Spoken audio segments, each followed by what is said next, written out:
akwai haɗari, domin idan mutum yana da hali jama'a sun shiga kuncin rayuwa bai taimaka ba, babu shakka akwai haɗari. wanda shine abu na shida wanda ya tabbata daga bakin manzon Allah.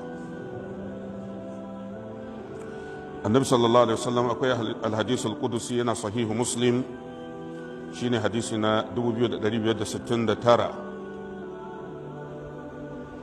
shi wannan hadisin annabi sallallahu alaihi wasallam ya ce inna Allah azza wa jalla ya kula yawmal qiyama, a ranar tashin kiyama Allah zai tambaye ka, yabna adam, ya kai dan adam, istat'amtuka falam tut'imni, na nemi ka ciyar da ni amma ka ki ciyar da ni. Allah zai tambaye ka. to tunda aka ce yabna adam, kaga ba a ce ya mai kuɗi ba aiko, kaga ya gwada cewa wannan ya shafi kowa. muddin kana da halin da zaka taimaka ma wani dan uwa ka ki taimaka mar, to la shakka sai Allah ya maka wannan tambaya a filin hisabi, babu shakka, domin alhadisul qudusi ne kuma abinda annabi ya faɗa kenan. qala, sai mutum ya ce ya rabbi wa kaifa ut'imuka wa anta rabbul alamin, ta ya Allah ya zan yi in ciyar da kai bayan kai ne kuma mahaliccin talikai gaba daya, kai ke da kowa da komai, ya za a yi in ciyar da kai? to sai Allah ya bada amsa, sai ya ce amma alimta, ashe baka taba sani ba, annahu stat'amaka abdi fulanun, bawa na wani ya nemi ciyar da shi, falam tut'imhu, baka ciyar da shi ba. amma alimta, ashe baka sani ba, annaka law at'amtahu, da ka ciyar da shi, lawajatta zalika indi, da ka samu ladan a wajena a yau, da za ka samu ladan a wajen Allah. kaga wannan shi ya nuna cewar duk mutumin da ya ciyar da wani, to babu shakka Allah zai ciyar da shi. ai idan ka dubi ƙarshen waccan aya ta suratul balad,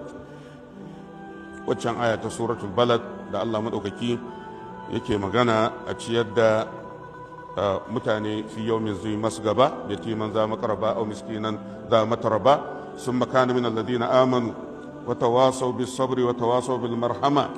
me Allah ya ce? ula'ika ashabul maimana, waɗannan su ne masu tsira. wannan shine abin da Allah ke cewa, ai da kayan da ka samu ladan yau, saboda duk wanda ya tausaya Allah zai tausaya mishi. don haka inda za ka ciyar da mutane a filin hisabi, sai Allah ya ce wuce aljanna kawai, wuce. Allah ka samu dace da wannan sifa. akwai littafin ibn al-qayyim al-jawziyya da ake kiransa kitabur ruhi, shafi na 190. sai ya ce, don haka taimako a ka'ida ta sunnar manzon Allah ana la'akari ne da bukatar mutane. idan za ka yi sadaka, to sai ka yi sadaka daidai bukata. yana cewa al'afdalu ma kana anfa'u fi nafsihi, sadaka mafi kyau ita ce ta dace da mahallinta.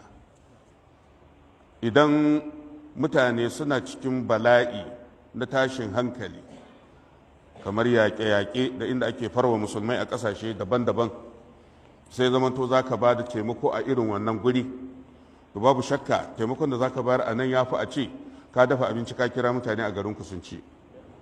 amma idan ya zama a garinku ana cikin tsananin yunwa, to kaga kai da kake cikin damuwa a ƙasarka, sai ka ɗauki kuɗi ka fitar da ita wata ƙasa bayan ga mutane na cikin yunwa, kaga nan ma kuskure ne.